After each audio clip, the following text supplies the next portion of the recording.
For more on this, Ibrahim Suffian joins me now from Kuala Lumpur in Malaysia. He's the director of the Merdeka Center Ibrahim, thank you for joining us on this news hour.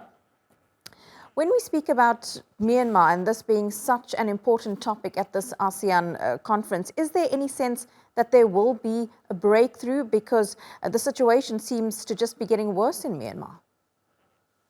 Yeah, certainly. I mean, this ASEAN summit is colored by three major events. Number one, the issue of Myanmar and the conflict that's happening within that country, and the veritable civil war that is actually unfolding there, and the pressure brought about by ASEAN's partners in the EU and also the United States to see that this matter be resolved, that ASEAN takes a stronger hand in dealing with Myanmar.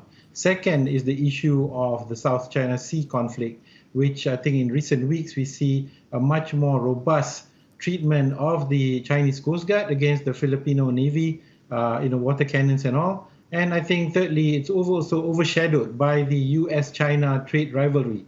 And here I think ASEAN is caught because the continent, or rather the grouping, counts on both superpowers as major trading partners.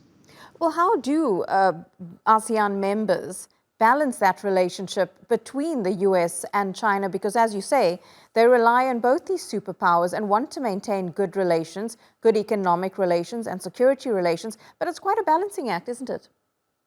Yes, I think it's extremely difficult, because some countries in ASEAN are closer to China due to longer term, closer socio-economic and even political ties, whereas others are somewhat in the middle, and others that are, I think, being pushed away from China due to their concerns and also perceived treatment by the Chinese Navy in the South China Sea. And so I think ASEAN as a grouping will find it very hard to find one common ground to stand together vis-a-vis the United States and also China. So I think, ultimately it's left to the individual countries to navigate their own path between the US and China, trying to maintain good relationships